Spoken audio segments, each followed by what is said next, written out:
అందరికీ నమస్తే. Welcome to social post భక్తి టీవీ. నేను మీ దీపిక. ఈరోజు మనతో ఉన్నారు ప్రముఖ ఆస్ట్రాలజర్ ఆవంచ విద్యాసాగర్ గారు. నమస్కారం అండి. నమస్కారం. ఎలా ఉన్నారు? బాగున్నానండి. బాగున్నారా? గురుగారు, మనకి ప్రజెంట్ ఉన్న సిచ్యువేషన్లో ఆస్ట్రాలజీ అని చెప్పి నమ్మే వాళ్ళు ఉన్నారు, దాన్ని నమ్మని వాళ్ళు ఉన్నారు. అసలు ఆస్ట్రాలజీ అంటే ఏంటి? దాన్ని డిఫరెంట్ టైప్స్గా చూస్తూ ఉంటారు. అంటే పామ్ అని, లేకపోతే ఫేస్ చూసి చెప్పడము, వివిధ విధాలుగా రకరకాలుగా చూస్తూ ఉంటారు. అసలు ఆస్ట్రాలజీ అంటే ఏంటి? అది ఎన్ని టైప్స్ ఉంటుంది? ఇప్పుడు ఆస్ట్రాలజీ అనేది జ్యోతిష శాస్త్రము, జ్యోతిష్యము అనేది వేదములకు అంగము. అంటే మనకు వేదములు పుట్టిన తర్వాత వేదములకు కొన్ని అంగాలు ఇచ్చారు. అంటే దానికి అనుసంధానంగా కొన్ని అంగాలు ఇచ్చారు. అంటే మనం అర్థం చేసుకోవటానికి, అధ్యయనం చేయటానికి, వేదములను అధ్యయనం చేసుకొని అర్థం చేసుకోవటానికి ఈ అంగాలు అవసరం. వ్యాకరణము, ఈ జ్యోతిషము, ఇవన్నీ ఇచ్చారు. అందులో జ్యోతిషం ప్రస్తావన ఫస్ట్ వేదాంగముగా జరిగింది.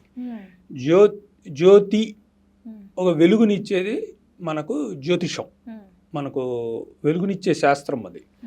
ఆ వెలుగు అనేది ఇది తరతరాలుగా చాలా యుగాలుగా మనకు ఇది మన మహా ఋషులు, జ్ఞానులు, తత్వవేత్తలు అందరూ దీన్ని చూసి వారి వారి దృష్టికోణంలో వారు దర్శించారు. దర్శించిన జ్ఞానాన్ని మానవాళికి ఇచ్చారు. ఇందులో ముందు ఈ గ్రహ గమనాలు, అంటే జ్యోతిష శాస్త్రానికి మూలం ఏంటంటే గ్రహ గమనాలు, నక్షత్ర మండలం, గ్రహాలు, ఇవి మూలం. ఇది చూడటానికి మొదట్లో భృగు మహర్షి ముందు దాన్ని మొదలుపెట్టారు. భృగు మహర్షి దగ్గర నుంచి మనకు ఈ గ్రహ అధ్యయనము, గ్రహ గమనికలు ఇవన్నీ మనకు ఎలా జరుగుతున్నాయని ఆయన దగ్గరకు వచ్చిన ప్రజాపతులు, అప్పట్లో ఉన్న ప్రజాపతులకి దక్షుడు కానీ ఎవరు వచ్చినా ఆయన దగ్గరికి సలహాలు, ఎందుకు ఉపద్రవాలు వస్తున్నాయి, ఎందుకు వస్తున్నాయి, గ్రహాలు ఏమైనా మారుతున్నాయా, రాబోయే కాలంలో ఏం జరగచ్చు, ఇవన్నీ అలా మొదలైన భృగు మహర్షి చేత మొదలైనటువంటి ఆయన కొన్ని సూత్రాలు రాశారు. భృగు సూత్రాలు అని ఉంటాయి. అది మనకు భృగునంది నాడిలో బాగా మనకు ప్రస్తావనకు వస్తాయి. ఆ సూత్రాల ఆధారంగా తర్వాత నంది నాడి, భృగు నాడి ఇద్దరూ కలిపి వచ్చినది భృగునంది నాడి. ఒకళ్ళు గ్రహాలు, కారకత్వాలు, రెండోది ఏంటంటే యోగాలు. అందులో యోగాలు ఈ రెండు కలిపిన మిశ్రమమే భృగునంది నాడి. ఇలా స్టార్ట్ అయింది. తరువాత పరాశర మహర్షి కాలగమనంలో పరాశర మహర్షి వచ్చినప్పుడు పరాశర మహర్షి మొదటిసారిగా జ్యోతిష శాస్త్రానికి ఒక పెద్ద లిటరేచర్ ఇచ్చారు. ఆ లిటరేచర్ ఏంటంటే బృహత్ పరాశర హోరశాస్త్ర. ఆయన ఆ లిటరేచర్ ఆయన ఇచ్చిన లిటరేచర్ ఇప్పటికీ కూడా మనకు ప్రతి జ్యోతిష్యం యొక్క ఔత్సాహికులు కూడా ప్రతి వాళ్ళు ముందర చదువుకోవాల్సింది బృహత్ పరాశర హోరశాస్త్రం. అందులో ఆయన ప్రస్తావించిన విషయాలు ఇప్పటికీ మనకు అన్వయించుకోవచ్చు.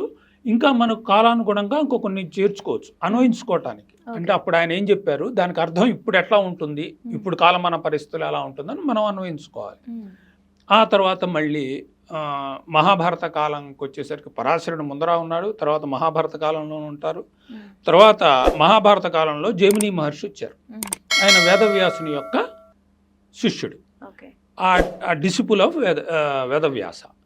ఆయన మళ్ళీ ఇందులో ఇంకొక బ్రాంచి, అంటే ఆయన దృష్టికోణంలో కొంత బ్రాంచ్ తయారు చేశారు. దాన్ని జైమిని సూత్రాలు అని, అదొక జైమిని అస్ట్రాలజీ అంటాం దాన్ని. ఆయన ఒక దృష్టికోణంతో చేశారు. మళ్ళీ బేసు పరాశర హోర శాస్త్రే, అదే బేసు. ఆయన యొక్క గొప్పతనం ఏంటంటే మహాభారత కాలంలో గాంధారి, ధృతరాష్ట్రుడు, గాంధారి వాళ్ళు శ్రీకృష్ణ రాయబారం విఫలమైన తర్వాత కురుక్షేత్ర మహాసంగ్రామం జరిగితే ఎలా ఉండొచ్చు, దీని యొక్క పర్యవసానాలు ఏంటి అని తెలుసుకోవటానికి జైమిని మహర్షిని ఆశ్రయించారు. ఆయన్ని కలిసి జైమిని మహర్షిని అడిగారు, ఎలా ఉండొచ్చు స్వామి ఇది అంటే, కురువంశ వినాశనం, ఎవరు మిగలరు కనుక అది జరగబోయే విషయాన్ని ఆయన దర్శించి ఆ గ్రహాల అనుగుణంగా వారి జాతకాలు పరిశీలించి చెప్పాడు. సో అంతటి మహనీయ వ్యక్తి ఆయన.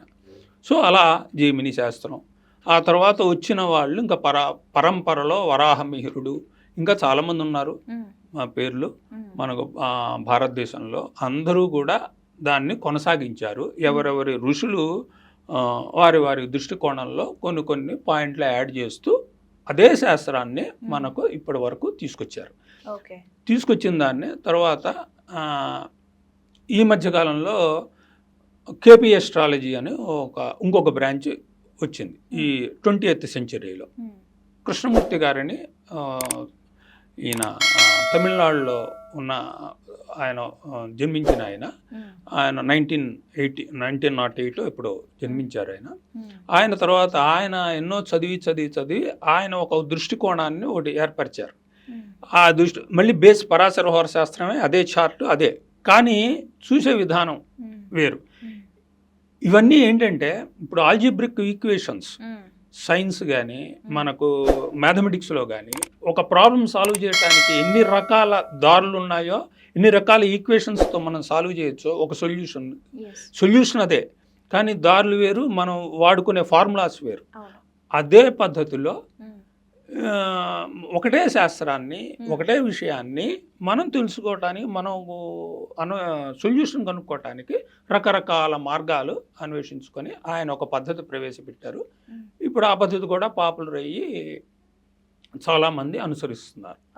సో ఇన్ని బ్రాంచెస్ ఉన్నాయి. సరే, పక్కన ఓ పామిస్ట్రీ, సాముద్రిక శాస్త్రం వెస్టర్నర్స్ తీశారు. అయితే ఇదే శాస్త్రాలు, ఇదే జ్యోతిష్ శాస్త్రం వెస్టర్న్ దానిలో కూడా ఉన్నాయి. వెస్టర్న్ వాళ్ళు చేశారు వాళ్ళ పద్ధతిలో, వాళ్ళు వెస్టర్న్ ఎస్ట్రాలజీ అంటాం.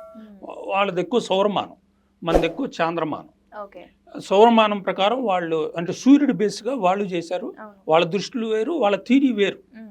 కానీ జ్యోతిష్ శాస్త్రం అక్కడ డెవలప్ అయింది. అంటే మనకు తెలియదు, అది మనకు తెలియనప్పుడే అక్కడే డెవలప్ అయింది ప్యారలల్గా. బాగానే అన్ని చోట్ల డెవలప్ అయ్యి ఇప్పుడు దాన్ని కూడా తీసుకొని ఈ కేపీ ఎస్ట్రాలజీలో వెస్ట్రన్ ఎస్ట్రాలజీ ఒక ఆస్పెక్ట్లో అవన్నీ కూడా తీసుకుంటారు. సో ఇట్లా మొత్తం సాముద్రిక శాస్త్రం అది అంతే, భారతదేశంలోనూ డెవలప్ అయింది, అక్కడ డెవలప్ అయింది, వెస్ట్రన్ కంట్రీస్లో కూడా డెవలప్ అయింది. సో దీనికంతా లిటరేచర్ తయారు చేసింది ఎవరు అంటే ఎక్కువ పామిస్ట్రీలో వెస్ట్రన్ వాళ్ళు లిటరేచర్ తయారు చేశారు. ఒక శాస్త్రం అభివృద్ధి చెందాలి అంటే లిటరేచర్ కావాలి. ఆ లిటరేచర్ ఆధారంగానే తర్వాత వాళ్ళు అధ్యయనం చేయడానికి ఉపయోగపడుతుంది. దాని మీద అధ్యయనం చేసి దాని పరిశోధనలు చేయడానికి ఉపయోగపడుతుంది. కనుక వాళ్ళు ఏం చేశారు, వాళ్ళకి ఎక్కువ లిటరేచర్ దానిలో పెట్టారు. మనకు జ్యోతిష్ శాస్త్రానికి మనకు సఫిషియెంట్ లిటరేచర్ ఉంది, మనకు ఎవరి దగ్గర నుంచి ఇంపోర్ట్ చేసుకోకల్లా. కానీ పామిస్ట్రీ దగ్గరకు వచ్చేసరికి ఏంటంటే లిటరేచర్ ఎక్కువ వెస్ట్రన్ వాళ్ళ దగ్గర ఉంది. సో అది మనం తీసుకున్నాం, మన వాళ్ళు బాగానే దాన్ని కొనసాగించారు. సో సరే, ఇంకా ముఖ శాస్త్రం అనేది అది వేరు. అదంటే శాస్త్రం అనే కన్నా ఏంటంటే ముఖం చూసి చెప్పడం అనేది ఒక ఇంట్యూషన్ టైప్. అది సో అది ఫేస్ రీడింగ్ అంటారు, అది ఒక ఇంట్యూషన్ టైప్. శాస్త్రము అని ఎప్పుడు అంటాము అంటే దానికి ఒక లిటరేచర్ ఉండాలి. లిటరేచర్, దానికి ఒక లాజిక్, దానికి ఒక లిటరేచర్. ఆ లిటరేచర్ ఆధారంగా మనం ఏదైతే చేసుకుంటామో దాన్ని మనం శాస్త్రము అంటాం. ఇప్పుడు ఏదైనా సరే, భౌతిక శాస్త్రం అనండి, గణిత శాస్త్రం అనండి, లేకపోతే ఎకనామిక్స్ అనండి, ఏ సబ్జెక్ట్ అయినా ఒక శాస్త్రము అని ఎప్పుడు డెవలప్ అవుతుందంటే దానికి ఎంతో ఒక లిటరేచర్ తయారు కావాలి. లిటరేచర్ తయారు లేకుండా మనం ఎవరిని చూసైనా ఒక మాట చెప్పాలి అని అనుకుంటే అది దివ్యజ్ఞానము అంటాం. అది ఎవరు చేస్తారంటే యోగులు, మహాత్ములు, గొప్ప పీఠాధిపతులు, రామకృష్ణ పరమహంస, లేకపోతే రమణ మహర్షి, లేకపోతే కంచి మహాస్వామి, ఇటువంటి ఎంతో తపస్సులు. వాళ్ళు మనిషి చూడంగానే వాళ్ళకి చెప్పదలుచుకుని 2 పాయింట్లు చెప్పేస్తారు. అది దట్ ఈస్ కాల్డ్, దానికి శాస్త్రం ఉండదు, వాళ్ళు మెచ్చుకున్న జ్ఞానం, వాళ్ళకి ఇచ్చిన దివ్య జ్ఞానం. సో ఇలా మనం క్లుప్తంగా ఇలా వచ్చినాయి. ఇప్పుడు మొత్తానికి ఏంటంటే ఎక్కడికి వెళ్ళినా 12 రాసులు, 27 నక్షత్రాలు. 12 రాసుల్లోనే ఒక రాశికి 9 పాదాలు, 3 నక్షత్రాలు కవర్ అవుతూ మనకు మొత్తం చార్ట్ తయారవుతుంది.